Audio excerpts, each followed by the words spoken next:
네, 오늘은 중국 이야기를 좀 해보겠습니다. 키움증권 홍록기 연구원 나와 계십니다. 어서 오십시오. 네, 안녕하세요. 네. 지금 뭐 난타전 양상으로 미중 양국 간의 이 관세 전쟁, 이제 무역 전쟁으로 번지고 있는 그런 양상인데 리포트 제목 나와 있습니다. 중국 증시 진정한 시험대에 올랐다. 이렇게 잡은 근거는 뭔가요?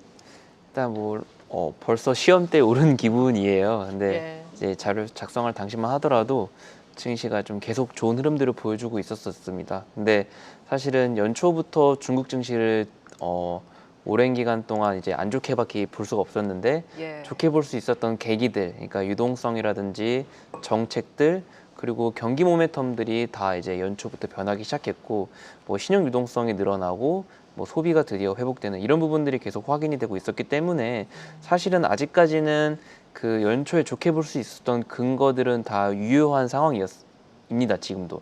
근데 이제 뭐 리포트 작성 당시에는 사실은 저평가 매력이 거의 해소되었다라고 보는 게 맞았었기 때문에 사실은 추세적으로 더 좋아지기 위해서는 이제 기존의 우호적인 조건들이 계속 좋아지는 그림들을 보여줘야만 하고, 그리고 예측하기 어려운 불확실성들을 조심해야 된다라고 생각해서 이제 좋은 분위기였음에도 조금 보수적인 내용들을 좀 담았던 부분들이고요.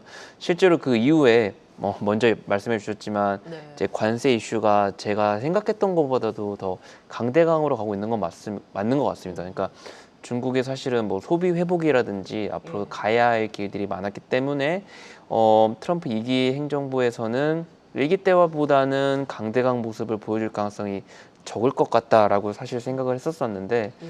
사실은 뭐 조금 더 강대강 국면으로 진행되고 있어서 그런 부분들까지 결국에 대외 불확실성들 그리고 내부적인 요인들까지 계속 점검할 필요가 있는 것 같은데, 지금은 뭐 이제 난타전 양상으로 가고 있습니다만은 여전히 이제 다시 좋아지기 위해서는 확인할 것들이 많이 남아 있는 것 같다라고 예. 생각이 듭니다. 지금 상호 관세가 사실 자고 일어나면 맨날 바뀌어가지고 네, 맞습니다. 지금 네. 상황이 얼마까지 나온 거예요? 지금 사실은 뭐 오늘도 뭐 밀고 이제 예. 245%까지 하겠다 이런 식으로 그러니까요. 이야기를 하고 있는데, 그래서 중국이 이제 뭐 자기네도 얼만큼 하겠다라는 내용들을 하면서 그런 숫자보다도 흥미로웠던 거는 예. 미국이 얼마를 부과하든 경제적인 의미는 없다라는 이야기들까지 했어요. 그러니까 사실상 이제 다들 일각에서 바라는 것처럼 예. 이런 정말 역대급 고율 관세들이 실제로 발효될지에 대해서도 조금 다들 많이 궁금해하고 있는 것 같습니다. 그래서 예. 사실은 중국 측에서도 이제 미국이 이제 강대강 국면으로 이제 어쨌든 진입을 함에 따라서 중국도 따라잡고는 있는데 예. 실제로 물론 높은 관세가 매겨질 가능성 높을 것 같지만 저희가 요즘 접하고 있는 숫자만큼 예. 그 정도의 고율 관세는 아직까지는 제한적으로 보는 게 맞지 않나라는 생각을 하고 있습니다. 이게 살다 이게 저 횟집에서만 시가가 있는 줄 알았는데 관세도 시가가 있는 것 같습니다. 근데 이게 실질적으로 실물 지표에 어느 정도 충격을 예상해 볼 수 있을까요?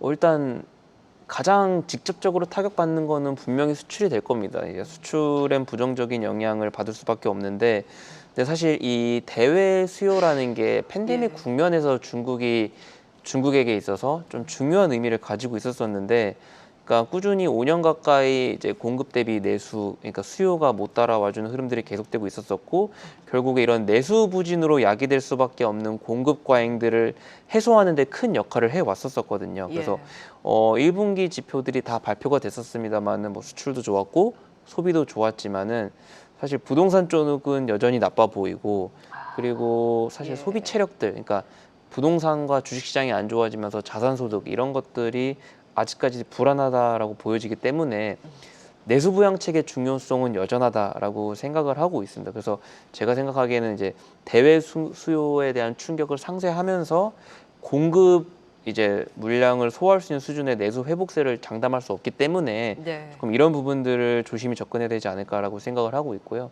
만약에 이게 현실화가 된다면은 결국에 공급 측에도, 그러니까 예. 기업 입장에서도 뭐 재고나 마진 압박으로 이어질 수밖에 없기 때문에 이거는 중국 경기 펀더멘탈, 기업 펀더멘탈에도 부정적인 영향을 분명히 미칠 거다라고 생각을 하고 있습니다. 실제로 작년 기준으로 중국의 그 대미 수출 규모가 이제 중국 GDP에서 거의 한 꽤 큰 비중을 차지하고 있었거든요. 그래서 네. 지금 사실은 글로벌 경기 둔화 압력까지 있어서 중국이 이제 관세 부과 전에 전반적으로 전망이 한 올해 4.5% 정도 성장하지 않을까라는 전망이 있었다면은 예. 관세 발효 이후에는 이제 4.3%로 감소한 상태이고 네. 사실 더 내려갈 수 있다라고 생각을 하고 있습니다. 그래서 향후 이 흐름들과 그러니까 중국 입장에서 봤을 때 대외 불확실성도 그러니까 관세의 부과 정도와 예. 그리고 중국의 내수 부양책의 방향성이 가장 중요해진 것 같다라는 생각을 하고 있습니다. 지금 내수 부양 말씀 주셨는데 그 많은 이제 전 세계에서 주목하고 있는 게 정말 이제 내수 부양 카드 그동안 말만 좀 했었지 강력한 네. 게 안 나오지 않았습니까? 네. 근데 이번에는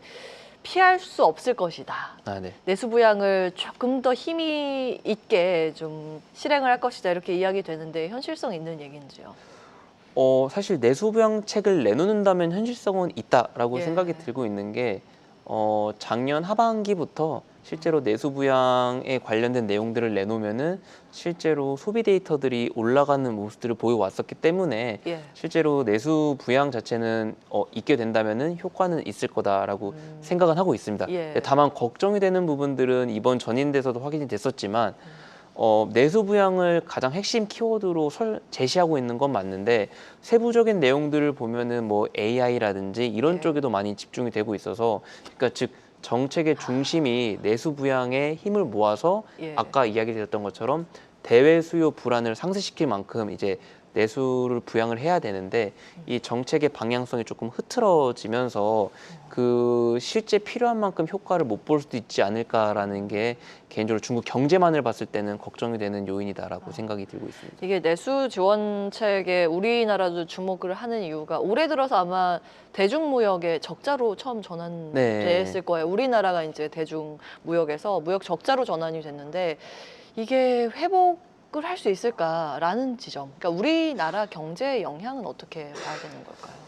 사실 중국 측에서도 그러니까 내수를 제대로 못 살리고 있다 보니까 그런 가정에서는 예. 우리나라 역시 대중무역 그 수출 전망은 부정적일 수밖에 없다라고 생각을 하고 있습니다. 그래도 사실 올해 상반기까지는 부동산 쪽 불안은 계속될 것 같다라고 생각을 들고는 예. 있는데 그나마 이제 긍정적인 부분은 이제 4월 정치국 회의에서 내수 부양에 대한 조금 강력한 의지를 내비치고 그리고 아까 얘기했던 1분기가 제가 생각했던 것보다도 지표들이 잘 나왔었거든요. 예. 실제로 소비 데이터들이 잘 올라와 주면서 내수가 살아나게 된다면은 우리나라 입장에서도 대중무역 전망은 지금 1분기보다는 다시 개선될 수도 있다라는 생각을 하고 있습니다. 4월 정치국 회의 때 어떤 코멘트가 나오는지 꼭 챙겨봐야겠네요.